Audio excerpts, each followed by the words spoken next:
Date with your self, क्या समझते हैं आप इस पर्टिकुलर वर्ड से?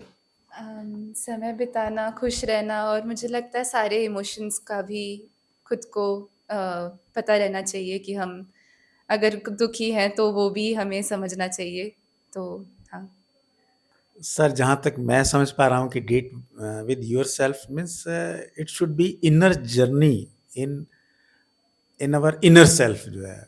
हम रोज़मर्रा की ज़िंदगी में हमारा दिमाग बाहर बाहर बाहर, हर चीज़ तो 24 घंटे बाहर ही बाहर चलता है। अपनी जर्नी, इनवर्ड जर्नी तो हम कर ही नहीं पाते हैं जो है। तो एक ऐसा समय, ऐसा टाइम निकालना जिसमें हम अपने अंदर झाँक कर देख सकें, अपने अंदर ट्रैवल कर सकें जो है।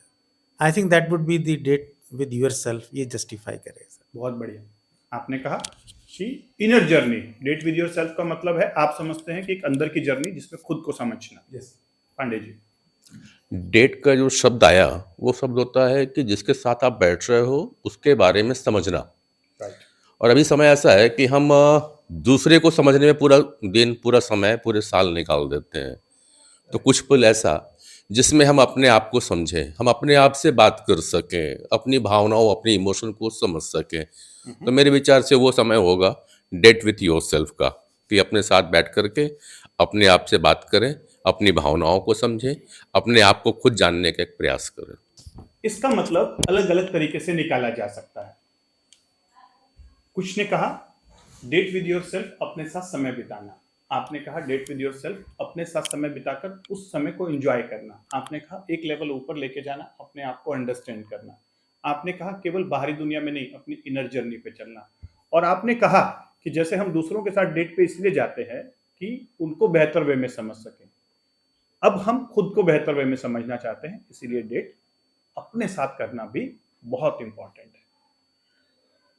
ये मी टाइम है, खुद के साथ खुद की मुलाकात, स्वयं से साक्षात्कार। डेट विद योर सेल्फ का मतलब ये नहीं कि आप पागलों की तरह घूम रहे हैं, वॉन्डरिंग कर रहे हैं, आलतू फालतू चीजें कर रहे हैं। No, date with yourself का यहां मतलब है knowing thyself. Knowing thyself, खुद को जानना। वेस्टर्न साइकोलॉजी के अंदर, फिलॉसफी के अंदर एक बात कही गई है, knowing thy self is the highest wisdom. खुद को जानना ही सबसे बड़ी बुद्धिमत्ता है, और यही बात हमारे महात्मा बुद्ध ने भी कही। अब यहां पर अगर हम ईस्टर्न फिलॉसफी में आते हैं, ईस्टर्न फिलॉसफी मतलब हमारे स्क्रिप्चर्स जो हैं वो क्या कहते हैं इस कॉन्सेप्ट के बारे में। वो कहते हैं suffering, the root cause of suffering is lack of true knowledge. किस चीज के बारे में lack of true knowledge? About myself, खुद के बारे में। और वेदांत एक छोटा सा वर्ड यूज कर देता है, अविद्या। अविद्या मतलब अविद्या, यानी किसी चीज की विद्या हमें नहीं मालूम है, इसीलिए हम सफर कर रहे हैं। अब ये सफरिंग्स, क्या क्या सफरिंग आज के मॉडर्न लाइफ में हम बियर कर रहे हैं, इस पे थोड़ा बात करते हैं। और कौन सी विद्या की हमें जरूरत है जिससे हम इस सफरिंग से बाहर आ सकें। जरा आज के मॉडर्न टाइम की हम सफरिंग से थोड़ा सा बात करें, कौन सी सफरिंग ह्यूमैनिटी आज सफर कर रही है। Anxiety, depression, anxiety, depression, stress, diseases. Great. आपने कहा कि कौन सी चीज़ें हमको अफेक्ट कर रही हैं, है ना? वैसे तो यही है, ये तो जैसा इन्होंने कहा कि disease and sufferings and all that, the root causes में भी इंटरपर्सनल रिलेशंस जो हैं, जिस तरह का हम लोग इनसेंसिटिविटी जो देख रहे हैं हम लोग आपस में एक दूसरे के साथ, that is one very big cause of emotional turbulence, maybe you can say turbulence. इस तरह की चीज़ें हैं। और फिर तो फिजिकल लेवल पर अगर देखा जाए तो जैसे pollution and all that, all kinds of pollution that we are suffering, उससे भी हम लोगों को तकलीफ़ें जो हो रही हैं। डिसीज जो कुछ ऐड करना कोई है? ऐसी सफरिंग जो इनके बियॉन्ड ऐड ऑन करना चाहें अपने पॉइंट ऑफ व्यू से, प्रैक्टिकली एक्सपीरियंसेस से और आपके आसपास की दुनिया को देखते हुए? नहीं, I think depression and mentally I think काफ़ी प्रॉब्लम्स है आजकल, पर I think they covered it all, so right. इस आपाधापी भागदौड़ की दुनिया में हम कहीं अपने आप को भूल गए हैं। वी आर नॉट, हमें मालूम ही नहीं है कि हम क्या हैं, हम आइए, कहाँ आइए। जा रहे हैं, हम क्या बन सकते हैं, हमारी जो इनर पोटेंशियल क्या है। बस हम बाहरी चीज़ों में भाग रहे हैं, हर कोई भाग रहा है, भाग रहा है, भाग रहा है और अपने आप को हम भूल रहे हैं। I think right. अपने आप को जानना जो है, ना जानना ही रूट कॉज है, मुझे ऐसा लगता है। तलाश है हम सबको, भाग रहे हैं किसी न किसी चीज की, बट पता नहीं है जी। क्या चीज की तलाश है। यस, क्या पांडे जी, सफरिंग्स कौन सी सफरिंग्स? और कॉम्पिटिटिव वर्ल्ड हो चुका है आज के डेट में, प्रतिस्पर्धाएं ज़्यादा हैं और इस प्रतिस्पर्धा में लोगों की इमोशंस, भावनाएं, संवेदनाएं ये कहीं खत्म हो गई हैं। रिलेशन टूट रहे हैं। किसी के साथ भी हम आज जो जुड़ते भी हैं तो केवल एक प्रॉपर उद्देश्य यानी कुछ हमको क्या फायदा होगा उससे जुड़ते हैं, संवेदना है नहीं तो रिलेशन नहीं है, आइए। और इससे ये सारी समस्याएं केवल उसी से आ रही हैं। संवेदनशीलता खत्म होते जा रही है और कहीं ना कहीं हम किसी मतलब उद्देश्य की पूर्ति के लिए जुड़ रहे हैं। क्या जायसवाल जी क्या कहना चाह रहे हैं? और कौन सी सफरिंग्स आज की सोसाइटी में देखने को मिल दो रही ही है? चीज समझ में आती है, एक तो तनाव, टेंशन, हम्म, और दूसरा रिलेशंस के प्रॉब्लम्स। हम्म, आपसी संबंधों के जो प्रॉब्लम्स हैं वो घर में और बाहर में जो वर्किंग का टेंशन है, ये दो ज़्यादा प्रॉब्लम समझ में, तो उससे बाकी सारी चीज़ें, बीमारी, डिसीज, डिप्रेशन, सब उसी से जनरेट हो रहा है। मोनिका जी क्या बोल रहे हैं कि सफरिंग्स ये हम बात कर रहे हैं, मॉडर्न लाइफ की सफरिंग्स कौन सी हैं? बहुत सारे विषयों पे बात हो चुकी, डिजीजेज है, मेंटल हेल्थ प्रॉब्लम है, रिलेशनशिप इश्यूज हैं और फैमिली इश्यूज हैं, उसके बियॉन्ड कुछ सफरिंग्स हैं क्या? बिल्कुल है। सबसे बड़ी सफरिंग आज के जीवन में जो है वो कंपैरिजंस की है कंपैरिजंस की है। कि मेरे पास छोटी गाड़ी, उसके पास बड़ी गाड़ी, राइट। मेरे पास छोटा मोबाइल, उसके पास बड़ा मोबाइल। तो इसके कारण जो कंपैरिजंस जो चल रहे हैं उसके कारण मुझे लगता है कि हम बहुत सारी चीज़ों को अट्रैक्ट कर रहे हैं, अननेसेसरी का टेंशन अट्रैक्ट कर रहे हैं। क्योंकि बाकी तो जीवन में अगर हम एक न्यूट्रल जिंदगी जिए तो टेंशन्स का तो कोई काम ही नहीं है, बाकी चीज़ों से तो हम जूझ ही लेंगे फिर। राइट। तो मुझे लगता है ये सबसे बड़ा टेंशन और सफरिंग है जी। कंपटीशन। जी मोनिका जी ने बात कही कंपटीशन की, यहाँ पर एक छोटी सी इंसाइटफुल बात मैं कहना चाहूँगा। हम सब ने स्कूल के टाइम पे एक थ्योरी पढ़ी थी, डार्विन्स थ्योरी ऑफ इवोल्यूशन, याद है अंकित? तो उसमें डार्विन ने क्या कहा था कि सर्वाइवल ऑफ द फिटेस्ट, यानी जो फिट होगा, सबसे ज्यादा फिट होगा, वही सर्वाइव करेगा। तो अभी हम बात कर रहे हैं कि सफरिंग, और उसमें से एक इंपॉर्टेंट सफरिंग जो आज हम फेस कर रहे हैं सभी, कंपटीशन। तो ये कंपटीशन की जो फिलॉसफी है कहाँ से आई, और उसमें थोड़ा सा जो ऐड ऑन किया वो हमारी नॉलेज ने भी ऐड किया। बचपन में स्कूल कॉलेज में हमने पढ़ा डार्विन्स थ्योरी ऑफ इवोल्यूशन। उसमें कहा गया सर्वाइवल ऑफ द फिटेस्ट, यानी कि जो सबसे ज्यादा फिट होगा वही सर्वाइव करेगा। और उन्होंने एग्जाम्पल दिया कि जो जिराफ थे, जब पेड़ ऊंचे ऊंचे थे तो जिराफ ने अपने आप को सर्वाइव करने के लिए, उनको खाने के लिए अपनी गर्दन को धीरे धीरे ऊंचा किया, उसकी गर्दन लंबी हो गई और वो सर्वाइव कर गया। और जो बड़े बड़े डायनासोर थे वो अपने आप को अडॉप्ट नहीं कर पाए, इसीलिए मर गए। और अपने को भी ये लगा कि नहीं, अब ऐसे कम तैसे अपने को भी सबसे फिटेस्ट होना है और सबसे कंपटीशन करना है। बचपन से ये चीज दिमाग में बैठ गई। लेकिन एक जो सच और था जो बताया नहीं गया, डार्विन ने मरने से पहले कहा आई वॉज रॉन्ग, कि मैं गलत था, और ये बात कभी आगे नहीं आने दी गई। गूगल करके देखिएगा। उन्होंने कहा कि अगर मेरी थ्योरी सही होती तो चींटियां तो सर्वाइव ही नहीं कर सकती, हाथी ही बचता, चूहे और ये सब जो छोटे छोटे जानवर हैं ये तो मर जाने चाहिए थे। ऐसे ही आज अगर हम देखें सर्वाइवल ऑफ द फिटेस्ट, तो कहीं ना कहीं केवल जो पावरफुल लोग हैं वही सब सर्वाइव करेंगे, बाकी तो मर जाएंगे।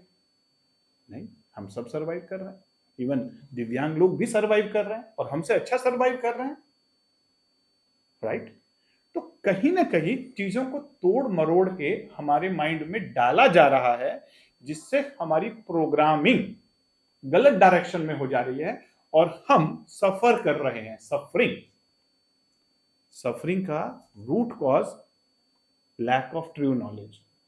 ये बात बुद्ध ने भी कही, वेस्टर्न फिलॉसफी भी कह रही है, और यही चीज हमारा वैदिक विज्ञान कह रहा है, राइट? कोई भी सफरिंग को ले लीजिए, कोई भी सफरिंग, जो लाइफ में जितनी भी सफरिंग है, कुछ लोग स्पिरिचुअली सफर कर रहे हैं। कैसे? भगवान की तलाश में है, लेकिन भगवान मिलते नहीं है और फिर बेचैन हो रहे हैं। कुछ लोग भगवान की तलाश में धोखे खा रहे हैं, गलत लोगों से पास जाकर गलत क्रियाओं का साधना। ऐसे भी एक्सपीरियंसेस में, ये पर्सनल एक्सपीरियंसेस पे इसलिए कह रहा हूं क्योंकि लोग जब काउंसलिंग के लिए आते हैं तो पता चलता है कि उनके साथ क्या क्या हो गया इस पाथ पे।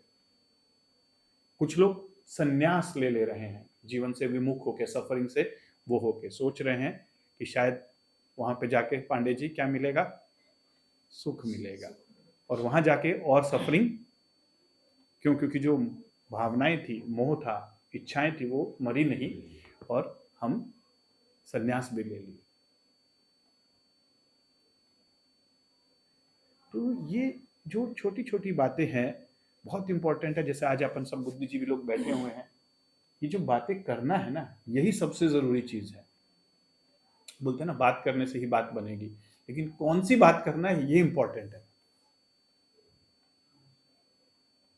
क्यों कपिल भैया? आज बातें तो बहुत सारी हो रही हैं, उस पे जो टीवी पे डिबेट हो रहे हैं, लेकिन क्या वो बातें समाधान की ओर लेकर जा रही हैं या समस्याओं को और बढ़ा रही हैं? जो हम डिबेट्स देख रहे हैं, उन डिबेट्स में जो रिजल्ट निकल कर आ रहा है, क्या उसको देखने से अपने को कोई समाधान मिलता है या मन के अंदर और फ्रस्ट्रेशन, एंगर और इरिटेशन और एंजाइटी बढ़ रही है? तो हम जो भी व्यूअर्स हैं उसको स्किप ही करते हैं, फट जैसे भी आता है जो स्किप कर देते हैं। चिल्ला चोट जबरदस्ती की जो चीज़ों को खींचना डिबेट में आजकल तो यही हो रहा है। जो है सार्थक डिबेट जो है, मुझे नहीं लगता कि टीवी वगैरह पे हो रही है आज की डेट में। जो है मुझे लगता है सब लोग सहमत होंगे इस बात से। जो है और किसी भी टॉपिक पे जो है शांति नहीं मिलती है। जो अपनी बात को अच्छे से रख ले तो अपने को फ्रस्ट्रेशन या गुस्सा ही आता है दूसरे के लिए। तो ये तो हो ही रहा है। अच्छा, क्या वहां पर जो डिबेट में सही बात रखी जा रही है, या जो पावरफुल है और जो दमदार है और जो चिल्ला के बोल रहा है या फैक्ट्स निकाल के बोल रहा है, उस बात को सुना जा रहा है? ऑब्वियस है, जिसकी आवाज में भारीपन है, डोमिनेटिंग बिल्कुल डोमिनेटिंग हो रहा है। सारी चीजें डोमिनेटिंग हो रही हैं। इवन आपने जैसे अभी कहा कि संन्यास ले रहे हैं। अच्छा, संन्यास में भी एक अलग तरीके का कंपटीशन आ गया कि भाई उस साधु के पास में भीड़ ज्यादा है, मेरे पास भीड़ कम है। उसका फ्रस्ट्रेशन भी हो रहा है और उसके लिए भी लोग अप्रोच करते रहते हैं कि नहीं भाई एक काम करो, तुम यहाँ के मिनिस्टर को बुलवाओ तो उसके साथ में भीड़ आएगी। ये भी चलता है। खुल के बात करना जरूरी है कुछ विषयों पर, इसीलिए आज हम थोड़ी थोड़ी चीजों को खोल रहे हैं। ये जो सफरिंग्स अपन फेस कर रहे हैं, ये सफरिंग लगातार हमारे मेंटल ट्रॉमा पैदा कर रही है। जैसे शरीर में ट्रॉमा लगता है ना, जैसे एक ही जगह पर बार बार चोट लग जाए, कई बार अंगूठे में चोट लग जाती है, फिर अपन चलते हैं तो बार बार वहीं पे टकराता है और फिर उसमें सूजन आ जाती है, फिर वो बहुत मुश्किल हो जाता है। इस बात को तो हम समझ रहे हैं, लेकिन हम इस बात को नहीं समझ रहे हैं कि हमारे माइंड पे भी बार बार ट्रॉमा लगता है, छोटे छोटे, और ये मल्टीपल ट्रॉमा हमारी मेंटल हेल्थ को डिस्टर्ब कर रहा है। और फिर डॉक्टर कह देते हैं या लोग कह देते हैं, यार तुम पागल हो गए हो, साइकेट्रिक ट्रीटमेंट कराओ। ये कोई नहीं कह रहा है कि यार साइकेट्रिक ट्रीटमेंट दुनिया को करने की जरूरत है, उस आदमी की नहीं जो सही है। और एक बात और कहना चाहूंगा, वो पहले कहते थे सही और गलत में से किसी एक को चूज करना हो तो कर भी लूं। सही और गलत में से किसी एक को चूज करना हो तो चूज कर भी लूं। यहां तो समस्या ये है कि गलत और गलत में से ही चूज करना है, और ये हर सभी के साथ हो रहा है। छोटे बच्चे से लेकर बड़े से बड़े बुजुर्ग के साथ उसको समझ में आ रहा है कि सही और गलत में से तो चूज करना ही नहीं है, गलत और गलत में से ही चूज करना है। और यहां पर जो उसने सुना, समझा, जाना, हाँ आ जाइए। जो उसने समझा जाना बचपन से, जो हम उसको संस्कार सिखा रहे हैं, बड़ी बड़ी बातें सिखा रहे हैं, सही और गलत, और जब वो देखता है कि गलत और गलत में से ही चूज करना है, सही और गलत में से तो कोई चूज कर नहीं रहा है, तो उसके अंदर में क्या चालू हो जाता है? एक द्वंद्व, राइट ना? तो ये जो छोटी छोटी चीजें हो रही हैं, जिसको हम नजरअंदाज कर रहे हैं, जिनको हम इंपॉर्टेंस नहीं दे रहे हैं, जिन पे कोई बात नहीं कर रहा है, और चाहे न्यूज़पेपर की बात कहें, चाहे हम मीडिया की बात कहें, इलेक्ट्रॉनिक मीडिया, वहां पर बातें वो हो रही हैं जो जरूरी नहीं है। परोसा जा रहा है, दो में से चीज चूज करना है कि कौन ये गलत है और ये कम गलत है। तो उस वक्त करे क्या, कोई आम आदमी करे क्या? यही तो पूछना है, इसी का तो हम आज समाधान निकालने के लिए बैठे हैं।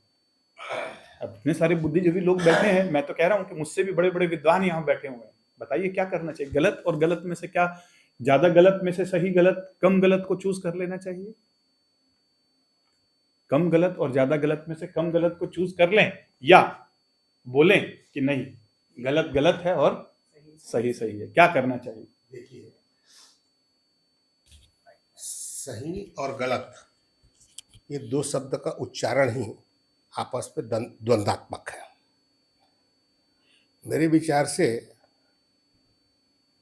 अस्तित्व में सही और गलत जैसी कोई चीज की अस्तित्व ही नहीं है।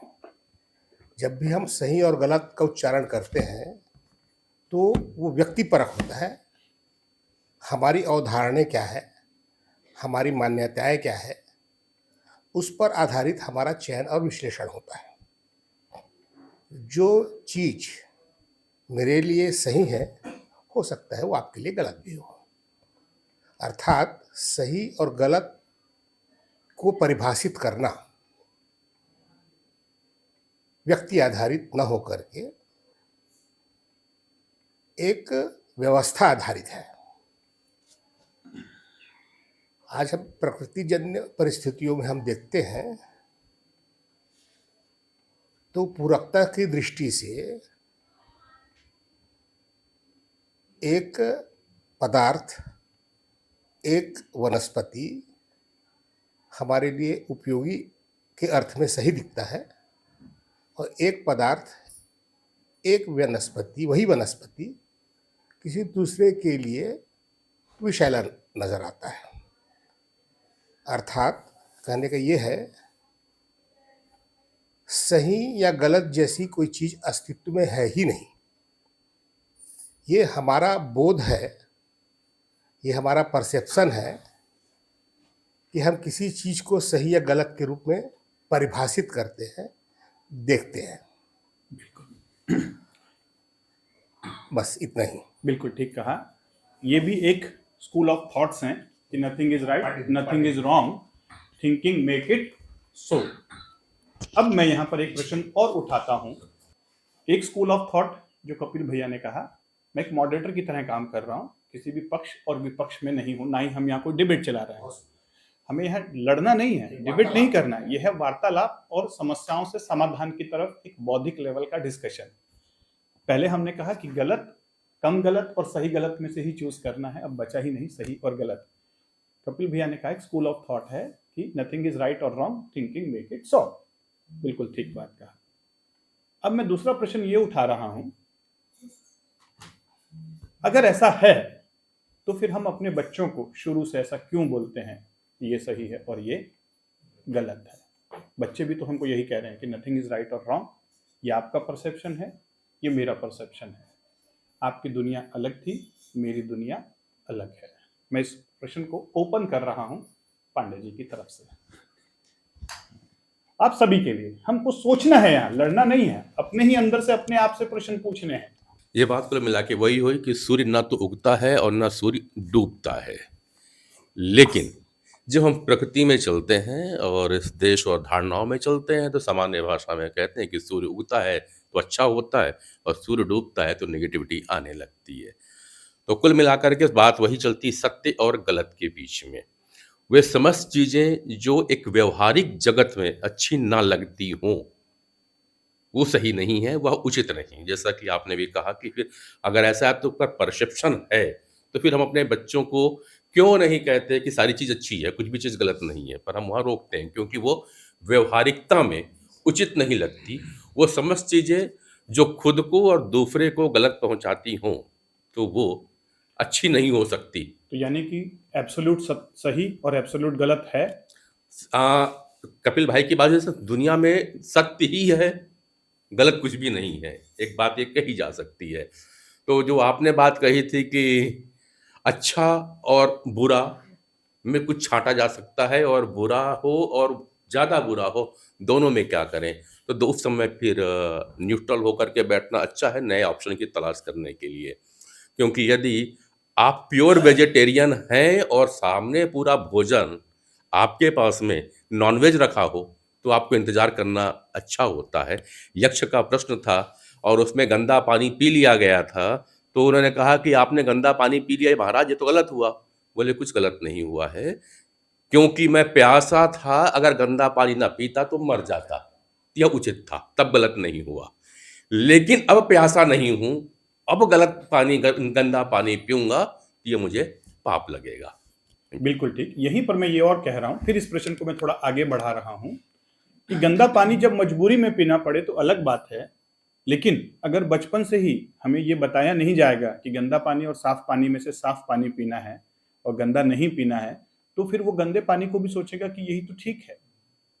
यानी कि कहीं ना कहीं क्या कुछ सही और गलत की कोई डेफिनेशन जो बनाई गई, मुझे नहीं पता वो सही है या गलत है। मैं तो आपसे पूछ रहा हूं क्योंकि मैं अपने आप को बहुत कम समझदार समझता हूं इन चीज़ों में, बीइंग ए डॉक्टर, कि क्या फिर हमें बच्चों को ये बताना चाहिए? क्योंकि आज के डेट में एक बहुत बड़ा कॉन्फ्लिक्ट आ रहा है कि जो युवा हैं, खासकर टीनेजर्स, जेन जी जिसको हम कह रहे हैं, वो आपसे हमसे पूछते हैं कि सर आप कैसे बोल रहे हो कि ड्रिंक करना गलत है? सब तो पी रहे हैं, सब डॉक्टर्स पीते हैं, सब नेता पीते हैं, सब आईएएस ऑफिसर्स पीते हैं, सब साधु लोग भांग पीते हैं, हमें ही क्यों रोका जा रहा है? एक सिंपल बात। इसी प्रकार से ऐसे ही और छोटी छोटी चीजें कि हो सकता है जो आपके समय में गलत था, आज हमारे हिसाब से वो सही हो, समय की डिमांड के हिसाब से।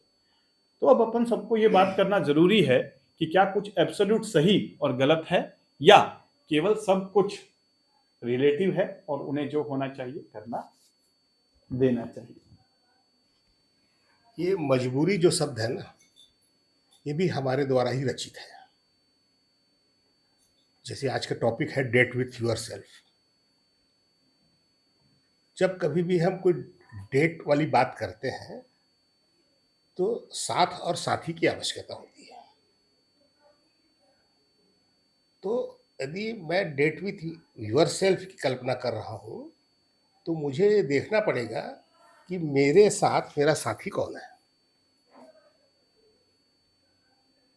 और हम ये भी देखते हैं कि जब कभी भी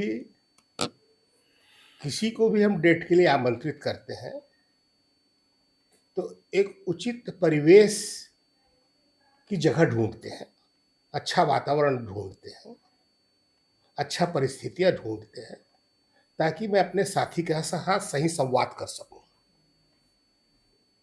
यदि वातावरण प्रदूषित हो, गंदी नाली बह रहा हो बगल में, और मैं अपने किसी प्रेमिका को लेकर के उसके साथ में बैठ करके डेट की परिकल्पना करूं, तो संवाद की स्थिति या वार्तालाप की स्थिति नहीं बनेगी। तो जब जब वार्तालाप की स्थिति नहीं बनती तो हम उसको मजबूरी का नाम दे देते हैं। हमारे पास तो इससे अच्छा वातावरण की उपलब्धता ही नहीं है, और वहां पर एक ठो शब्द निकल आता है मजबूरी, जैसे अभी डॉक्टर साहब ने कहा। मजबूरी कुछ नहीं है। मजबूरी ये है कि हम जिस साथी के साथ डेट करना चाहते हैं उसके लिए हम उचित वातावरण अपने में, यदि हम अपने साथ ही डेट करना चाहते हैं तो सबसे पहले तो मुझे ये सब समझना होगा कि मेरे अंदर साथी कौन कौन है जिनके साथ मैं डेट करना चाहता हूँ। तो मैं ये देखता हूँ कि सबसे पहला मेरा साथी तो मेरा मन ही है। और जब मैं मन के साथ डेट करने की कोशिश करता हूँ, अपनी दैनिक दिनचर्या में भी देखता हूँ, जैसे मैंने फ्रिज खोला और मैंने देखा कि उसमें रसमलाई भी रखा है, रसगुल्ला भी रखा है,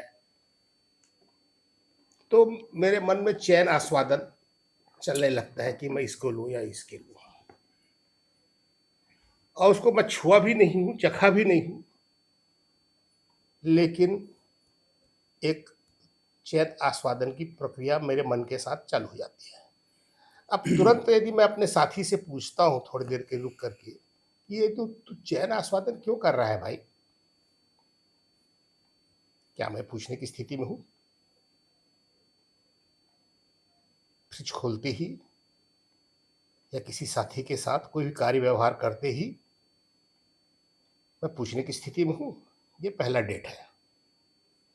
फिर मेरे एक और साथी है, उस दिन एक दिन पहले वाले क्लास में डॉक्टर साहब ने बोला कि वृत्ति पैटर्न जो है मेरे अंदर बना हुआ है, वो वृत्ति कहता है ले लेना, उठा ले, खा ले, अच्छा लगता है। थोड़ी देर के लिए फिर से मैं अपने उस साथी से डेट करूं जिसका नाम वृत्ति है, तो क्या मैं उससे पूछ पाता हूं? पूछने का प्रयास करता हूं उससे मैं। फिर तीसरा एक और साथी आता है, उसका नाम है चित्त। वो चित्रण करता है, अरे यार वहां खाया था, वो वाला रसगुल्ला बड़ा अच्छा था, मेरे पास तो उपलब्धता नहीं है, और फिर वही नाम आ जाता है उभर करके, जिसका नाम अभी थोड़ी देर पहले डॉक्टर साहब ने बोला, मजबूरी। क्या मैं अपने साथी से इस तरीके के डेट कर पाता हूँ? तो इसी तरीके से यदि आज की इस टॉपिक को नजर करके हम सोचें, तो मुझे अपने साथ और साथी को पहचानना पड़ेगा। बहुत बढ़िया। मेरा साथ कौन है और मेरे साथी कौन है। चौथा साथी, फिर जैसे थोड़ी देर पहले डॉक्टर साहब बोलते बुद्धि, बुद्धि नाम का भी एक साथी है, वो भी कुछ करता है। वो क्या करता है? फिर एक पांचवा साथी और बैठा है ऊपर, सबसे पहले डॉक्टर साहब ने कुछ दिन पहले मॉडल बना करके हम लोगों को समझाया था, दिखाया था, जिसका नाम आत्मा है। तो क्या है, 5 साथियों से संवाद करने की स्थिति में है। अब जहां जहां पर भी हम संवाद करने की स्थिति में नहीं आते हैं, तो फट से एक बढ़िया शब्द निकल के आ जाता है, जो अभी थोड़ी देर पहले डॉक्टर साहब ने फिर भी इस पर किया, मजबूरी। स्थिति को समाधान मूलक न बनाने की प्रक्रिया ही मजबूरी है। हम समाधान नहीं बना पाते, हम पुरुषार्थ नहीं कर पाते, हम उसके साथ डेट नहीं कर पाते, और एक शब्द निकाल देते हैं मजबूरी। दर हकीकत मजबूरी जैसी कोई शब्द डिक्शनरी में मेरे हिसाब से नहीं है। तो अब इसी बात को हम कंक्लूड करते हैं। शुरुआत हमने क्या की थी कि वैदिक विज्ञान में या वेस्टर्न फिलॉसफी में या महात्मा बुद्ध ने, तीनों ने एक ही बात कही, root cause of suffering is lack of true knowledge या अविद्या। लेकिन ये नहीं समझ में आता, और हम सब इस कोट को पढ़ते हैं, लेकिन हमें ये समझ नहीं आता कि क्या चीज की नॉलेज नहीं है हमें तो सारी चीजों की नॉलेज है, फिर हम क्यों सफर कर रहे हैं। लेकिन वहां पे नॉलेज नहीं कहा गया, ट्रू नॉलेज। अविद्या, किस चीज की अविद्या? कोई ऐसी विद्या है जिसको हमें पता नहीं है, इसलिए हम सफर कर रहे हैं। तो चाहे गीता की बात कहें, चाहे वेदांत की बात कहें, वहां कहा गया है कि आप यही नहीं जानते कि आप कौन हैं। और इसीलिए डेट विद योरसेल्फ मतलब अपने साथ क्वालिटी टाइम स्पेंड करना, उस क्वालिटी टाइम में अपने आप को समझना, और समझने के बाद अपने आप को मैनेज करना, और फिर ये जो सही गलत जो भी प्रॉब्लम चल रही थी, द्वैत चल रहा था, इस द्वैत को शांत करना। डेट की बात आपने कही थी, किसके साथ डेट पे जाया, और आप 5 लोग को चले डेट लेकर के। सर डेट तो एक ही के साथ की जाती है, और डेट भी यहाँ जो जाना था, जो अपन डेट में एक को लेना है, वो है मेरा मन, क्योंकि मैं आज आत्मा इस शरीर पे बैठा हूँ। मेरे पूरे डिस्ट्रक्शन, पूरी सफरिंग का जो कारण है वो मेरा मन है, तो मुझे उसके साथ डेटिंग करनी है। और उसके साथ अगर डेट कर लिया तो मेरी प्रॉब्लम का सॉल्व हो जाएगा, सफरिंग सॉल्व हो जाएगी। बट डेट पे जाने के पहले जिस तरह से क्या कहते हैं प्रेमिका को, अभी आज की ज़माना बदल गया सर, आप तो फ़ोन पे चल देते हैं, बट जब कभी डेट की लाइनें होती थी तो सर प्लानिंग की जाती थी। डेट पे जाने के पहले एक प्रोफार्मा विनोद भैया तैयार किया जाता था कि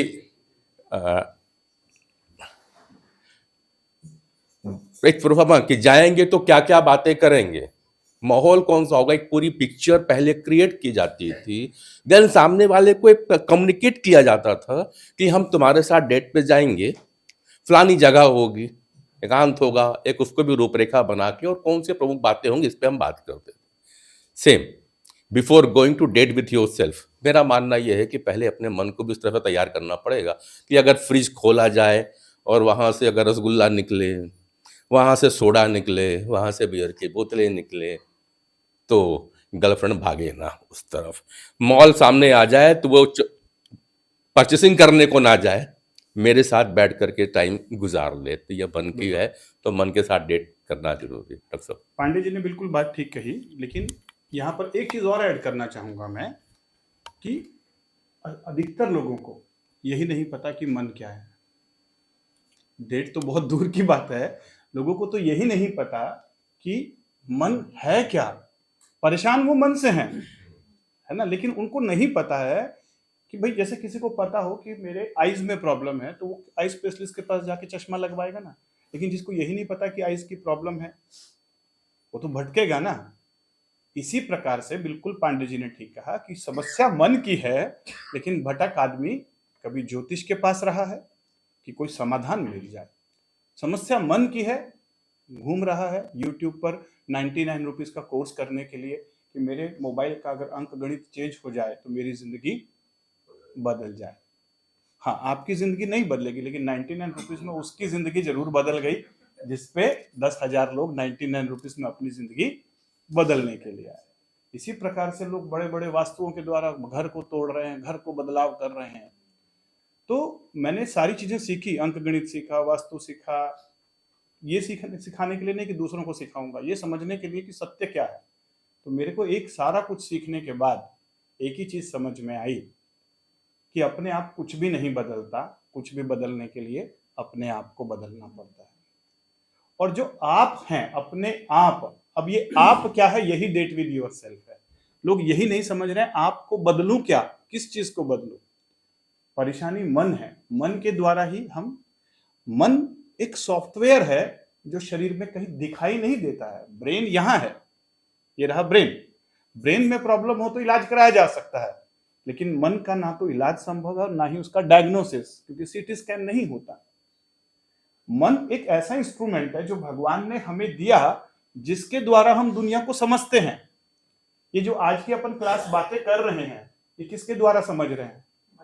अगर कोई ऐसी मशीन आ जाए और मैं यहाँ पर लगा दूं कि आप सबका मन ब्लॉक हो जाए, जैसे वो मोबाइल का नेटवर्क ब्लॉक हो जाता है, तो हम बोल ही नहीं पाएंगे, या जो भी हम बातें कर रहे हैं वो समझ नहीं पाएंगे, राइट ना। तो ऐसे में हमें यह समझना बहुत जरूरी है कि मन क्या है। मन,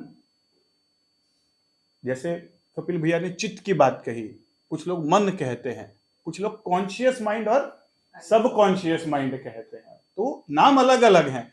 और वैदिक विज्ञान मनोमय कोश कह देता है, लेकिन यही सबसे बड़ी जड़ है कि ये है क्या। यही एक सॉफ्टवेयर है जिसके द्वारा हम दुनिया को समझते हैं, और ये कहीं पे फिजिकली एग्जिस्ट नहीं करता। और ये इसकी कुछ प्रॉपर्टी अगर हम समझ लें तो हम समझ में आ जाएगा कि प्रॉब्लम सफरिंग कहाँ है। मन चंचल है, ये भी पता है। क्या ये पता है कि मन हाईजैकेबल है, यानी कि मन को हाईजैक किया जा सकता है, प्रोग्रामेबल है, प्रोग्राम किया जा सकता है। ये बात जैसे आप समझ लेते हो कि मन प्रोग्रामेबल है और हाईजैकेबल है, तब आपको समझ में आता है कहीं मैं हाईजैक तो नहीं हूं, कहीं मैं प्रोग्राम तो नहीं हो गया हूं, या मैं अपने ओरिजिनल प्रोग्राम चला रहा हूं। जैसे आज की डेट में साइबर क्राइम जो बढ़ रहा है, उसमें मोबाइल हाईजैक नहीं होता, क्या हाईजैक किया जाता है? माइंड को हाईजैक करते हैं ना आपके, फिर आप उसको कंट्रोल दे देते हो, किसका? मोबाइल का, ओटीपी के द्वारा या किसी भी ऐप के द्वारा, एपीके के द्वारा। लेकिन उसने आपके मोबाइल को हैक नहीं किया, किसको हैक किया? माइंड को।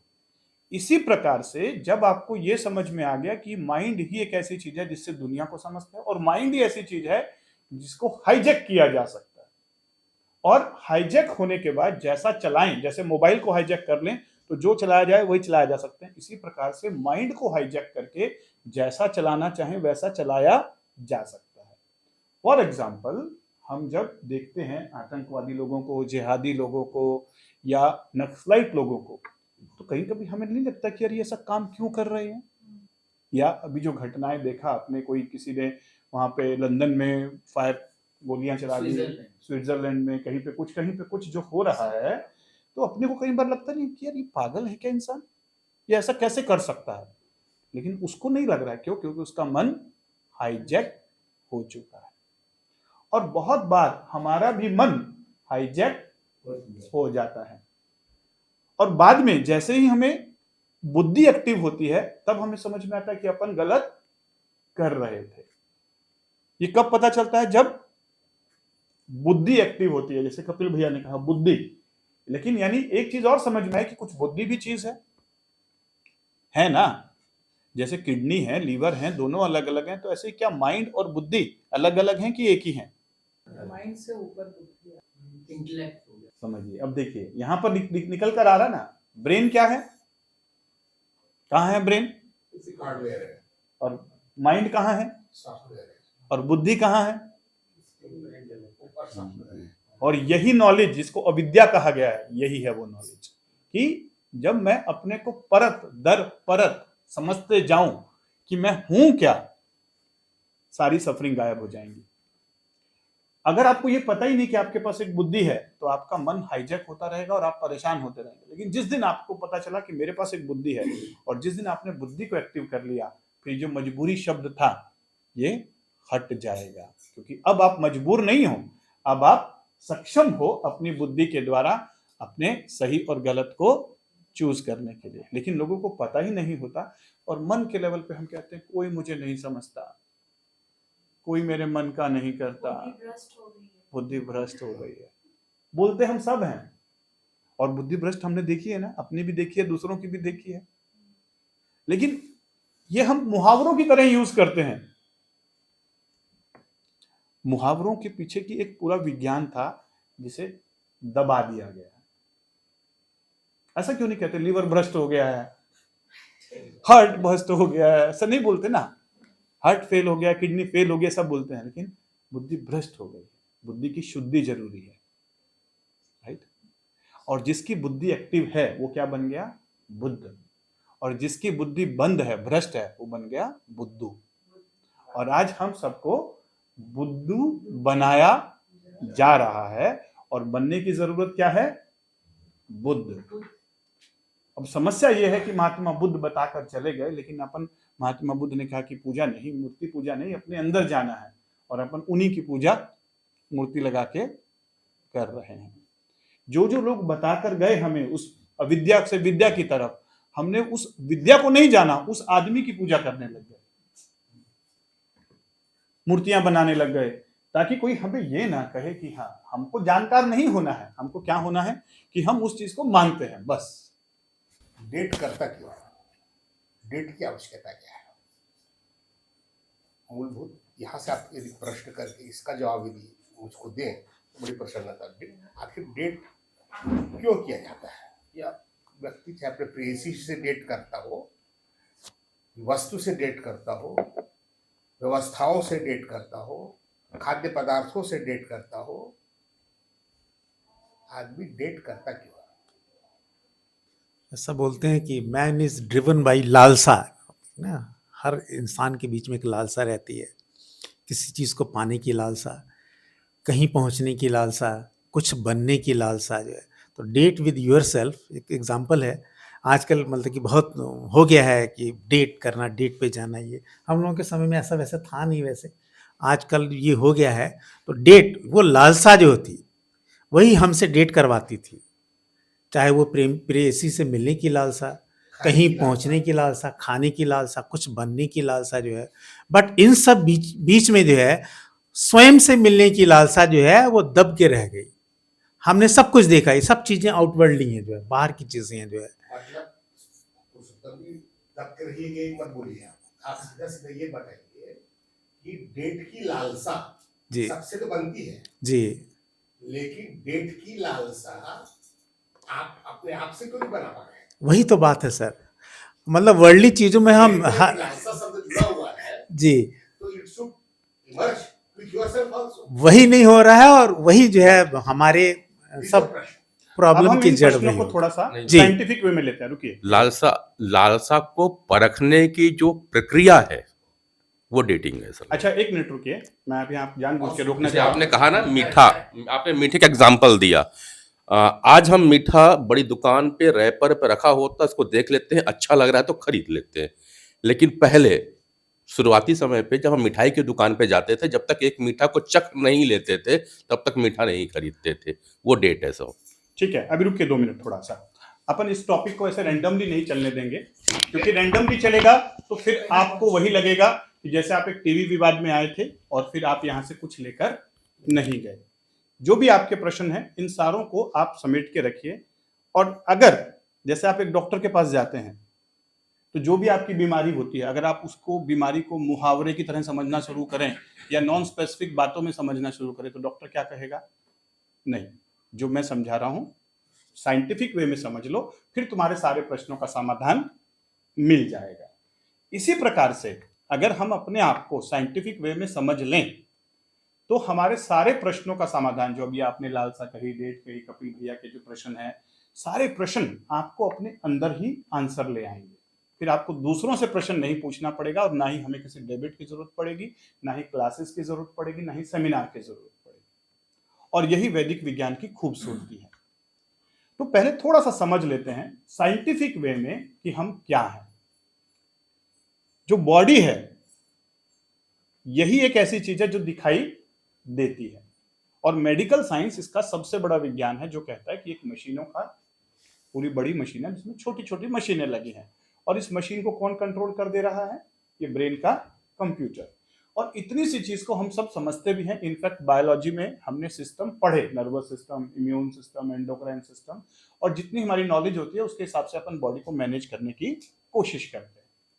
लेकिन इसके बियॉन्ड की जो चीजें हैं वो हमें स्कूल कॉलेज में नहीं दी जा रही है, और यहीं पर अविद्या है। हम उतना जान के अपन मान के चलते हैं कि यही हम हैं, और ये इतना जो पीछे का हिस्सा है उसको भूल जाते हैं, और इस वजह से सफरिंग मिल रही है। ये वैदिक विज्ञान कहता है। अब जैसे मन की बात हुई ना, तो मन क्या है फिर? अगर बॉडी मशीन है, ब्रेन कंप्यूटर है, मन क्या है? सॉफ्टवेयर। सॉफ्टवेयर किस लिए? कि जो भी दुनिया हमारे आसपास है उस दुनिया को हमें, घटनाएं जो घट रही हैं उसको क्या करना है? समझना है। और समझने के लिए एक सॉफ्टवेयर दे दिया गया। जैसे एक रोबोट होता है ना, रोबोट में हार्डवेयर है, हार्डवेयर डालने के बाद क्या बिना सॉफ्टवेयर के रोबोट चलेगा? उसको एक सॉफ्टवेयर देना पड़ेगा ना, और वो सॉफ्टवेयर के अंदर इतना डाटा होगा कि वो सारी चीजों को समझ पाएगा, तब वो जाके प्रोग्राम कर पाएगा। तो हमारे पास भी एक कॉन्शियस माइंड है, मतलब 5 सेंसेस के साथ, 5 इंद्रियों के साथ जो भी इंफॉर्मेशन हमें, रोबोट में हमें क्या लगाने पड़ते हैं?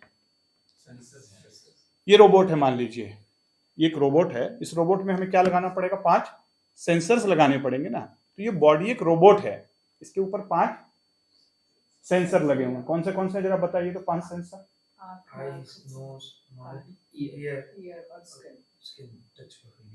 ये सेंसर क्या है? क्यों दिए भगवान ने सेंसर? ताकि हम कुछ चीज को समझ सकें। अगर ये सेंसर नहीं होते हमारे पास तो हम क्या कर पाते?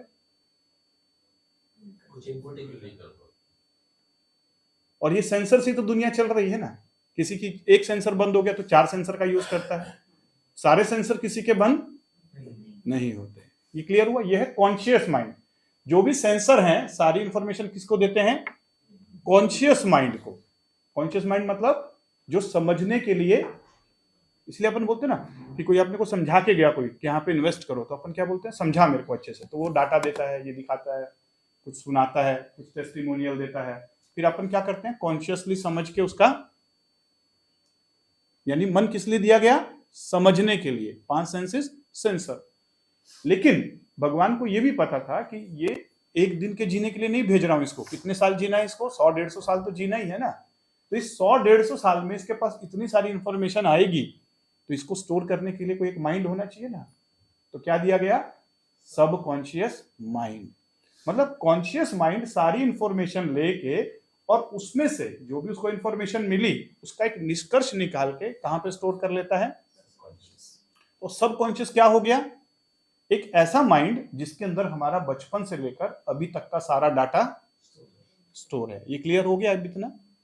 और ये किसकी मदद से काम करता है? अगर ये कॉन्शियस बंद हो जाए तो ये काम करेगा? केवल इसके पास डाटा है, स्टोर डाटा है। समझ रहे? तो ये जो कॉन्शियस है ये लेते रहता है और सब कॉन्शियस को देते रहता है। लेकिन ऐसा नहीं कि सीधा सीधा दे देता है। कॉन्शियस से सब कॉन्शियस में जाने से पहले अपन बहुत कुछ समझते हैं, एनालिसिस करते हैं और एनालिसिस करके एक सोच बना लेते हैं। आज अपन जो भी अभी बातें कर रहे थे, अभी जो अपन ये जाने से पहले, ये हमारी क्या थी? कॉन्शियस और सब कॉन्शियस के डाटा की जो हमने बचपन से लेकर आज तक सुना, उसकी एक पूरी जो वहां पे मेमोरी थी। पहली बार जब बच्चा पैदा हुआ उसके पास सब कॉन्शियस है? नहीं है ना। पहली बार जब आंखें खोली उससे पहले कॉन्शियस था उसके पास? तो पहला कॉन्शियस कब एक्टिव हुआ? जब बच्चा आंख खोलता है, कान में पहली आवाज जाती है, पहला सांस जाता है। और सब कॉन्शियस कब बन रहा है? हर सेकंड, हर पल बनते जा रहा है। और कब तक बन गया? कि पूरा डाटा जो स्टोर होते गया। क्यों स्टोर करवा रहा है ब्रेन हमसे डाटा? ये माइंड, ताकि हमको कभी कुछ और डिसीजंस लेने हो तो हमको हेल्प मिल जाए, जो पुराना डाटा हमारा स्टोर है। ये समझ में आया ना कि अगर किसी दिन आपने शेर के साथ लड़ाई कर ली या सांप ने आपको काट लिया, तो दोबारा आप उसी सांप के साथ ना लड़े, बच के निकल जाएं, तो उसने वो डाटा स्टोर कर लिया। किसी ने आपको एक बार धोखा दिया, 2 बार धोखा दिया, तो आपने क्या कर लिया? डाटा कैसे धोखा नहीं खाना है, ताकि हमारे एक्सपीरियंस एक जगह पे स्टोर होते जाएं। ये क्लियर हुआ? अब हम कॉन्शियस और सब कॉन्शियस दोनों को मिला के क्या करते हैं? दुनिया को समझते हैं। और जितने हम बुजुर्ग हो चुके हैं उतना ही हमारे पास डाटा ज्यादा है। ये बात नहीं बोल रहा हूं कि सही और गलत, हो सकता है कि गलत डाटा हो और हो सकता है सही डाटा हो। अब ये जो डाटा बन रहा है ये हर किसी का अलग अलग बन रहा है। एक जिहादी जो है उसका डाटा क्या बन गया है? समझ गए ना? एक सात्विक इंसान जो है उसका डाटा उसने अलग तरीके से प्रोसेस किया है। इसी को बोलते हैं पेरेंटिंग, इसी को बोलते हैं संस्कार, इसी को बोलते हैं एक्सपीरियंस। ये क्लियर हो गया? है ये इंपॉर्टेंट कि नहीं है? ये साइंस समझनी चाहिए कि नहीं? और आज मेरे पास जो भी इंफॉर्मेशन है, जो भी डाटा है, जो भी नॉलेज है, ये सारा कहां स्टोर है? हर किसी के पास अलग अलग है। अब जो भी मैं बोल रहा हूं उस बोलने को आप सुन रहे हैं, कॉन्शियसली देख रहे हैं और क्या कर रहे हैं? मैच और मिसमैच कर रहे हैं। किसके साथ? आपके अंदर के। और जो चीज आपके बिलीफ के साथ मैच कर रही है उसे आप अंदर जाने दे रहे हैं, और जो चीज नहीं मैच कर रही है वहां पर रोक के रखे हुए हैं। फिल्टर, एक फिल्टर लेयर है, वहां पर रोक के रखे, नहीं जाऊंगा दूंगा अंदर। ये कैसे बोल सकता है? ये कैसे मान लो, है ना? तो ये है हमारा ओल्ड बिलीफ सिस्टम। और कभी कभी जब हमारे ओल्ड बिलीफ सिस्टम के ऊपर कोई बात ऐसी लगती है कि यार बात तो सही है ना, अपना बिलीफ सिस्टम हिल जाता है, जो हमारे बिलीफ सिस्टम के अपोजिट बोली जाती है। पहले तो हमारा सबकॉन्शियस माइंड रजिस्ट करता है, ऐसा कैसे हो जाएगा, मेरा भी ईगो है, मेरी भी नॉलेज है। लेकिन अंदर ही अंदर सोचता है कि बात तो सही है, जाने तो देना चाहिए, है ना? अब ये जो प्रोसेस है, इस प्रोसेस को समझिए। आप ये मत सोचिए सही क्या है गलत क्या है, मैं बात कर रहा हूं साइंस को। भाई आपने क्या खाया? एक नॉनवेज खा के आया आदमी और एक वेज खा के आया, दोनों डॉक्टर के पास आया, दोनों को एसिडिटी हो रही है। अब डॉक्टर और वो लोग इस बात पे नहीं लड़ेंगे कि नॉनवेज खाना सही है कि वेज खाना सही है। वो बस बात कर रहे हैं कि तुम्हें एसिडिटी क्यों हो रही है और एसिडिटी का कारण क्या है और एसिडिटी को ठीक कैसे करना है। मैं भी वही बात कर रहा हूं। मैं ये नहीं बात कर रहा हूं सही और गलत क्या है, मैं क्या कर रहा हूं, ये सही गलत बन कैसे रहा है हमारे माइंड के अंदर, इस प्रोसेस को हम समझ ले। अभी जो डाटा तैयार होते जा रहा है इसी के बेसिस पे हम इंफॉर्मेशन लेते हैं और इसी के बेस पे हम डिसाइड करते हैं। लेकिन भगवान ने हमें जो माइंड दिया, कॉन्शियस और सबकॉन्शियस, वो केवल दुनिया को समझने के लिए दिया था, डिसीजन लेने के लिए नहीं दिया था। डिसीजन लेने के लिए एक सॉफ्टवेयर और डाला गया हमारे अंदर, जिसे हम कहते हैं बुद्धि। ये ब्रेन और बॉडी है, ये माइंड है और ये बुद्धि है। ये बुद्धि जो है ना, ये हायर सॉफ्टवेयर है हमारा। ये बताती है सही और गलत, एब्सोल्यूट सही और गलत नहीं, जो हमको सही और गलत लगता है। अब ये आप बोलें कि ये सबके अंदर एक जैसा क्यों काम करता है? मतलब जिसकी भी बुद्धि एक्टिव है, जैसे अभी अगर मैं खड़े होकर किसी का मर्डर कर दूं यहां पे, तो जितने भी लोग बैठे हैं, या किसी को थप्पड़ मार दूं, तो आप सब लोग क्या सोचेंगे? सर ने गलत किया। किसी का इंसल्ट कर दूं, क्यों लगेगा ना? सभी सब सोचेंगे ना ऐसा। ये कौन सोच रहा है? बुद्धि। अच्छा, जब भी आप कुछ गलत करने जाते हैं, गलत मतलब मुझे नहीं पता गलत क्या है सही क्या, लेकिन कुछ गलत करने जाते हैं जिसकी आपकी बुद्धि गलत बोलती है, तो आपके अंदर दो आवाजें होती हैं। एक बोल रही होती है करना, सारी दुनिया तो ऐसे ही कर रही, करने में ही फायदा है, मजा आएगा, देखा जाएगा। ये कौन बोल रहा है? कौन सा को मन? सबकॉन्शियस। क्योंकि मजा किसमें स्टोर है? पता कैसे चला कि इसमें मजा आया? क्योंकि कभी ना कभी आपने मजा का अनुभव किया, या मजे का अनुभव नहीं किया, लेकिन दुनिया को देख के समझ में आया कि इसको करने से मजा आता है। जब पहली बार दारू पीते हैं, सिगरेट पीते हैं, तो बच्चों को क्या पी के देख मजा आएगा। उसको तो मजा नहीं आ रहा, लेकिन वो देख रहा है सारी दुनिया मजे में घूम रही है, मेरे को भी कुछ तो मजा होगा इसमें, ठीक है ना? लेकिन अंदर से एक आवाज आती है कि ये करना ठीक। और जब भी आप सही कर रहे होते हैं, कोई अच्छा काम कर रहे होते हैं, तब दो आवाजें नहीं होती, एक ही आवाज होती है, क्योंकि उस समय क्या है, बुद्धि और मन के बीच में। लेकिन जब भी आप गलत करते हैं, क्योंकि एक व्यक्ति ने एक बहुत अच्छा प्रश्न पूछा था, एक बच्ची ने, कि सर पता कैसे चले कि ये मन की आवाज है कि बुद्धि की आवाज है? क्या बोलते हैं पांडे जी, पता चलता है क्या कि मन की आवाज क्या है, बुद्धि की आवाज क्या है? चलता है। क्या बोलते हैं मिश्रा जी? वो है अलग बात है, हम सब टेस्ट कर रहे हैं। हाँ, ये मैं नहीं बता सकता कि कोई ऐसा सेंसर नहीं है मेरे पास कि मैं आपको बताऊं कि ये बुद्धि की आवाज है, ये मन की आवाज है। लेकिन हम सबको पता होता है कि बुद्धि की आवाज क्या है। लेकिन परिस्थितियों के हिसाब से, समय के हिसाब से, मन के हिसाब से, किसके हिसाब से? मन के हिसाब से अपन उसको मैनिपुलेट कर देते हैं और फिर बोलते हैं नहीं, यही मेरी बुद्धि बोल रही थी। और पता कैसे चलता है कि बुद्धि बोल रही थी कि नहीं बोल रही थी? जब गिल्ट आता है। छोटे छोटे एग्जाम्पल बोलता हूं कि जैसे हम मॉल में गए, वहां सेल लगी हुई है, और सेल में हिप्नोटिक तरीके से माइंड को मैनिपुलेट किया जा रहा है कि 4 पे 15, 15 पे 4, 3 पे 2, इतने घंटे के लिए इतने, उसमें इसके ऊपर पार्किंग फ्री, ये फ्री, जो भी आपको सबको पता है उसके बताने। तो क्या हो गया? मन हाईजैक हो गया, तुरंत खरीद के ले लिया। देखा कि सब लोग खरीद रहे हैं। हम सोशल साइकोलॉजी भी बहुत काम करती है कि एक खरीद रहा है तो फिर अपन भी फटा। ये कौन कर रहा है? सब मन। कौन सा मन? सबकॉन्शियस। कॉन्शियस फिर भी थोड़ा सा बोलता है कि रहने देना, बार बार तो लगते रहती है, आजकल तो हर समय सेल लगती है। लेकिन अपन फिर भी सबकॉन्शियस पे चले जाते हैं, क्योंकि वो पेन और प्लेजर, जहां जहां उसे प्लेजर मिलता है तुरंत जाता है, राइट? ये जितनी सी जो छोटी सी बात है अगर हमने समझ लिया, तो मन और बुद्धि में एकदम डिफरेंस समझ में आ जाएगा। और फिर जब अपन आ रहे होते हैं, उस समय हमारी बुद्धि बंद हो गई होती है, जब अपन सेल में होते हैं। क्यों? क्योंकि इतना शोर शराबा और इतने तरीके से आपको हैंडल किया जाता है। आप थोड़ा सा बोलते भी हैं कि ये तो कल भी लगेगी ना, फिर वो जो एग्जीक्यूटिव होता है, नहीं नहीं, आज शाम तक, आज शाम तक, आज शाम तक, तो फिर आपका मन फटाफट फटाफट शाम तक, शाम तक, शाम तक। लेकिन जैसे आप खरीद के गाड़ी में डाल के जा रहे होते हैं, अब आपका अंदर का संवाद चालू होता है। अब कौन एक्टिव हो गई है? अब वो क्या बोल रही है? इतना कबाड़ इकट्ठा करके लाए। और घर पहुंचोगे तो फिर घर वाले चिल्लाएंगे। समझ रहे हैं ना बात? छोटे छोटे एग्जांपल जो डे टू डे लाइफ में है। ऐसे ही डाइट को लेकर देखिए, अपने को पता होता है अपन 10 दिनों से बढ़िया डाइट खा रहे हैं, अच्छा सात्विक खाना खा रहे हैं, फिर शादी में गए, कौन आया? Subconscious mind.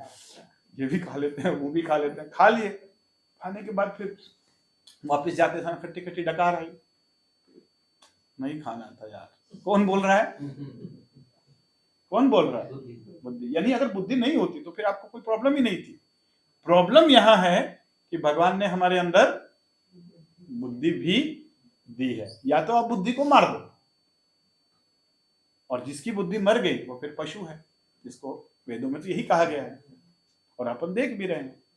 जब बुद्धि की बिल्कुल हत्या हो जाती है, मार दिया जाता है, भ्रष्ट हो जाती है, डायलिसिस पे चली जाती है, तो फिर वो देख तो रहे कि क्या वो जानवर नहीं बन गए जो ऐसे ऐसे मार दे रहे हैं कहीं पर, धर्म के नाम पे, इसके नाम पे, उसके नाम पे।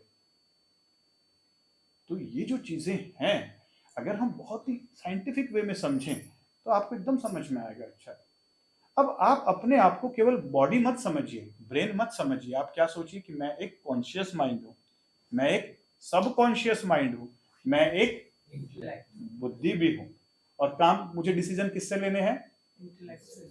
और समझना किससे है? कॉन्शियस से और सब कॉन्शियस से। समझना तो है, लेकिन डिसीजन किससे लूंगा?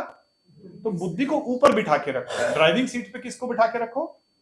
बुद्धि को। और कॉन्शियस और सब कॉन्शियस को पीछे की सीट पर।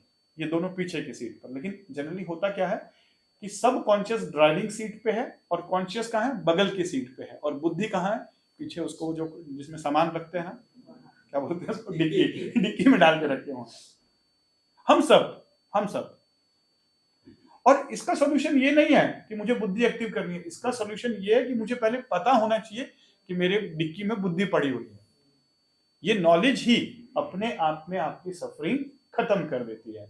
यही मैंने समझा कि अविद्या से विद्या आते ही कैसे आपकी बुद्धि जागृत हो जाती है। अभी बोला कि माइंड को हाईजैक कर लेते हैं, जैसे जो जिहादी लोग हैं ये सब है, तो क्या इनकी बुद्धि एक्टिवेट नहीं होती है? क्या इनकी बुद्धि यही नहीं बोलती कि यही सही है, यही सब करते रहो? बिल्कुल ठीक। किसके मन को ज्यादा हाईजैक करना आसान है? अशांत मन को, शांत मन को? शांत है तो वो स्थिर रहेगा। किसको लालच देना ज्यादा आसान है? जो किसी गरीबी में जी रहा है कि अमीरी में जी रहा है? गरीबी वाले को। समझ रहे हैं ना? तो मन के जो विकार हैं उनको समझा जाता है कि ये बच्चा है अभी छोटा, इसको पहले जल्दी हाईजैक करेंगे। तो ऐसे लोगों को लिया जाता है जो थोड़े बच्चे, यंग हों। दूसरा क्या कहा कि जो अशांत हैं, जिसके पास बहुत सारी कुछ कमियां हैं, जिसे कुछ आइडेंटिटी नहीं मिली, जिसे कुछ रिस्पेक्ट नहीं मिली, जिसको कुछ इच्छाएं बहुत सारी हैं। जैसे छोटे बच्चों को अपन भगा के लेके जाते थे, पहले लोग देखते थे ना, तो टॉफी देके। तो जिस बच्चे के घर में बहुत सारी टॉफियां पड़ी है, वो टॉफी के लिए जाएगा क्या? जिसके घर में मम्मी पापा ही चॉकलेट देते हैं, तो वो टॉफी के पीछे भागेगा क्या? और जिसके बच्चे मम्मी पापा ना तो चॉकलेट दे रहे हैं, चॉकलेट से मेरा मतलब चॉकलेट नहीं है। अगर घर में उसको प्यार मिल रहा है, रिस्पेक्ट मिल रही है, वो क्या रहा है? घर में क्या हो रहा है? कलह हो रहा है। डेली तुम साले कुछ नहीं कर पाओगे, फालतू हो तुम, ताने मिल रहे हैं।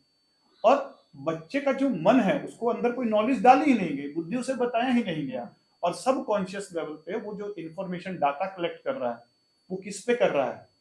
कॉन्शियस और सब कॉन्शियस पे।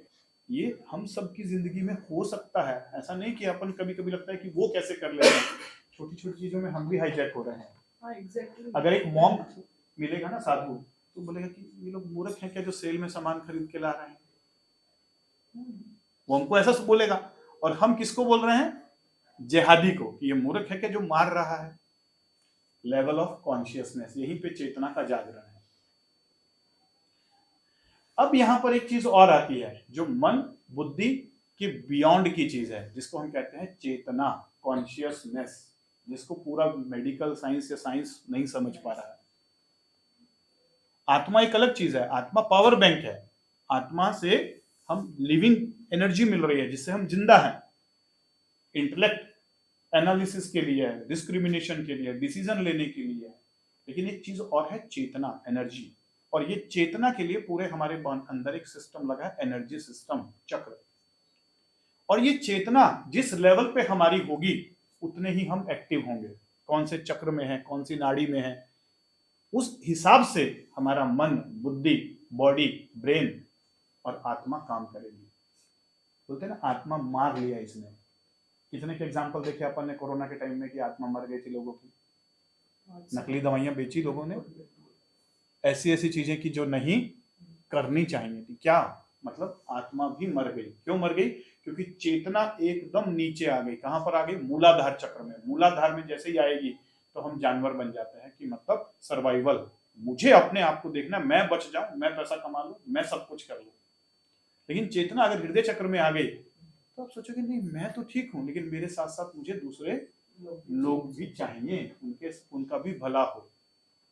चेतना यहां पहुंच गई तो आप ये जो कपिल भैया ने कहा, सुख दुख, नेगेटिव पॉजिटिव, गलत सही, सबसे ऊपर उड़ जाओगे। फिर आप देखोगे कि द्वैत, ये जो है ये तो संसार का नियम है, माया है, यहां पर आएगी तब। लेकिन यहां पर आएगी तो दुख में दुखी होंगे, सुख में सुखी होंगे।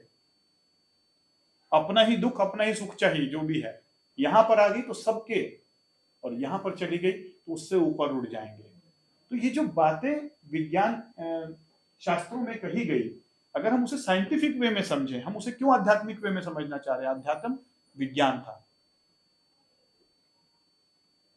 और उसको सारी चीजों को ठीक करने का एक क्रिया दी गई कि जैसे डॉक्टर के पास जाएं आप और वो कहे कि आपको एसिडिटी हो रही है, फिर वो बताए कि एसिडिटी के लिए ये मेडिसिन है, ये डायग्नोसिस है, ये ट्यूमर बन गया, इसका ये डायग्नोसिस बनेगा, इसको काटना पड़ेगा, निकालना पड़ेगा, तो आप मान लेते हो। सेम टू सेम ये जो विद्या है, वैदिक विज्ञान, ये अपने आप को समझने की सबसे बड़ी विद्या है।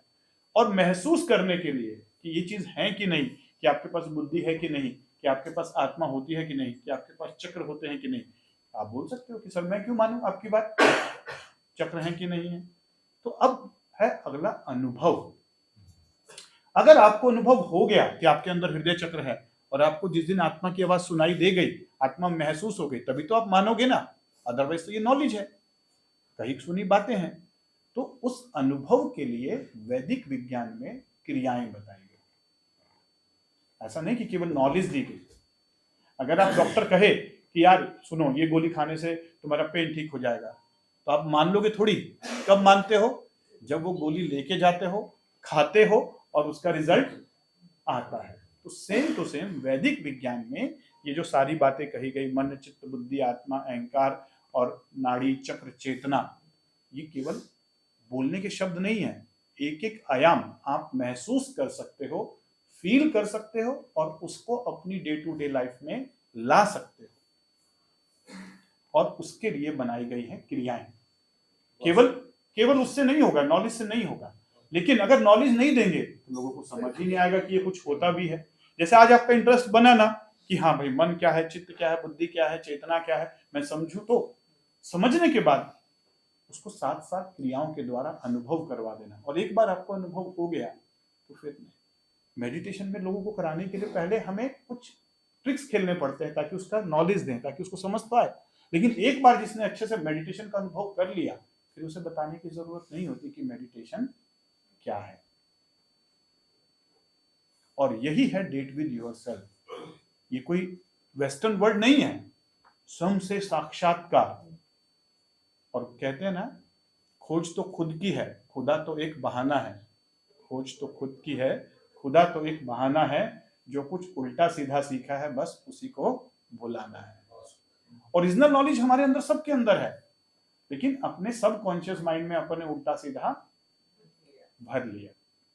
और अगर आप इसका डायरेक्ट प्रूफ देखना चाह रहे हैं तो आज से अपन नेगेटिव करके देखते हैं अपने साथ कि अपन बहुत सारा फ्री इंटरनेट डाटा ले लेते हैं 500-800 जीबी का, और ऐसी मूवीज और वेब सीरीज डाउनलोड कर लेते हैं जो पूरे क्राइम और इसमें है, ठीक है। और लगातार 3 महीने तक अपन सब कुछ देखना शुरू करते हैं।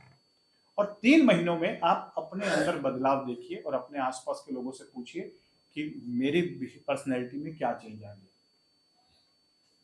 क्यों? क्योंकि पॉजिटिव को देखने में समय लगता है, नेगेटिव का असर बहुत जल्दी हो जाता है। और दूसरा असर दिखेगा कि आप किसी न किसी क्रिमिनल एक्टिविटी में इन्वॉल्व हो जाओगे और आपकी जिंदगी में कुछ ना कुछ ऐसा क्राइम होने शुरू हो जाएंगे जैसे ही अपन उस तरफ जाना शुरू करेंगे। तो नेगेटिव का असर देखना बहुत आसान है, इसीलिए नेगेटिव का एक्सपीरियंस ले लो थोड़ा सा, ताकि पॉजिटिविटी का एक्सपीरियंस आने में थोड़ा समय लगे। लेकिन ये वैदिक नॉलेज अपने आप में एक समझदारी है कि मैं क्या हूं। और आज दुनिया को अगर ये समझा दिया जाए कि आदमी इंसान है क्या, तो वो अपने आप एक लेवल ऊपर आ जाएगा और जो युद्ध हैं जो चल रहे हैं अभी वो थोड़े खत्म हो जाएंगे। मैं नहीं बोल रहा हूं कि केवल नॉलेज से खत्म होंगे, नॉलेज के साथ फिर वही बात अनुभव। अनुभव मतलब, अब मैं इसको इस तरीके से बताता हूं एक प्रैक्टिकल घटना से। अभी हम एम्स में थे, एम्स न्यू दिल्ली में। वहां पर एक कॉन्फ्रेंस थी, माइंड मेडिटेशन एंड मेडिसिन, उसमें मैं पार्टिसिपेंट था। और स्टेज पर एक वक्ता थे जो इजराइल या इटली से थी, वो भी डॉक्टर थी, लेकिन वो पिछले 20 सालों से मेडिटेशन करती है। और यूनाइटेड नेशन ने उसे वार रोकने के लिए स्पेशल ऑफिसर अपॉइंट किया। और जब वो जाती है, बाकी जैसे तो पूरा ग्रुप जाता है, पहले वो अपने लेवल पे हैंडल करते हैं, नेता, ब्यूरोक्रेट्स, ऑफिसर, और लास्ट में इसका ऑप्शन दिया जाता है कि तुम भी बात करके देखो। तो इसने अपना एक्सपीरियंस शेयर किया। वियतनाम या किसी देश की, कंट्री का नाम भूल गया, किसी दो कंट्री के बीच में बात चल रहा था और पूरी टीम के साथ ये भी गई बीइंग ए डॉक्टर। और 5 या 6 मीटिंग्स की गई ब्यूरोक्रेट्स के द्वारा, डिफरेंट मुद्दों पे बात किया गया, चलो आम सहमति बन जाए, किसी एक पॉइंट पे सहमति बन जाए। ये सुनते रहती थी, बैठे रहती थी ऐसे। कोई सहमति नहीं बनी। 6 मीटिंग्स के बाद 3 दिन के बाद भी उसी मुद्दे पे वही कि बात तो बंद नहीं होगा। अब लास्ट में ब्यूरोक्रेट्स ने बोला, मैडम आप ट्राई करना चाहेंगे? बोले आपने मुझसे पूछा ही नहीं, अब पूछे तो मैं ट्राई कर लेती हूँ। तो इन्होंने कहा कि कल की अपन कोई मीटिंग शीटिंग नहीं रखेंगे, एक दिन मुझे दे दीजिए। तो इन दोनों को इसने इनवाइट किया बीच के किनारे, दोनों टीम को। बोले कल अपना ये सब खत्म हो गया, अपने को लड़ना ही है, अपने को नहीं मानना ये फालतू में ब्यूरोक्रेट्स, लड़ेंगे अपन, खूब लड़ेंगे अच्छे से। लेकिन अपन अब इतनी बड़ी जितनी जगह पर आए हैं, इतनी सारी मीटिंग्स की हैं, तो थोड़ा सा इंजॉयमेंट कर लेते हैं। और इंजॉयमेंट के लिए उसको बीच किनारे ले गए। और इनकी बीच थी, बीच में गई, थोड़ी देर खूब मस्ती वस्ती करवाए, बोटिंग किए, ये किए, थका दिया उनको। अब थकाने के बाद बीच किनारे ही लेटा दिया सबको। और लेटाने के बाद मेडिटेशन चलना शुरू कर दिया, गाइडेड, ऑडियो गाइडेड, जैसे अपन यहाँ करते थे। बिल्कुल प्रोग्रेसिव मसल रिलैक्सेशन से शुरू करवाया, बॉडी को एकदम रिलैक्स करवा दिया। फिर माइंड के लेवल पे कॉन्शियस माइंड को बंद कर दिया हिप्नोसिस के द्वारा, सब कॉन्शियस में चले गए। और सब कॉन्शियस में जाके उसको इतना भयानक पेन दिखाया युद्ध का कि हम खूब लड़ेंगे, हम अच्छे से लड़ेंगे, हम लड़ने के लिए ही पैदा हुए हैं, और देखते हैं क्या क्या होगा। तो लोगों ने देखा कैसे युद्ध के बाद का सीन उसने वहीं पे पिक्चराइज करवा दिया उनके माइंड में। और क्योंकि वो हिप्नोसिस में थे, तो वो एकदम सबने उनके चेहरों से वो कैलिब्रेट कर पा रही थी, उनके चेहरों को देखते हुए। कोई खुश नहीं था जब वो लेट के योग निद्रा में उस युद्ध की विभीषिका को, आफ्टर रिजल्ट्स को पहले से फील कर रहे थे।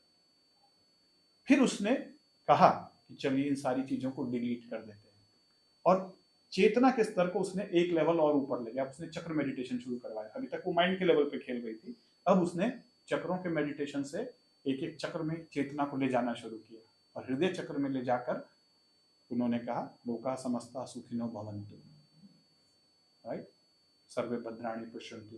इस प्रकार के जब श्लोकों को बोला, और साथ में उसने एक और विजुअलाइजेशन डाल दिया कि चलिए हम देखते हैं कि अगर ये युद्ध आज बंद हो जाए तो क्या फायदा हो सकता है, कैसे हम एक पॉसिबिलिटी कर सकते हैं कि दोनों देश एक साथ एक सामंजस्य बना कर रहे हैं, कौन से ऐसे मुद्दे हो सकते हैं जिस पे हम एकजुट हो सकते हैं।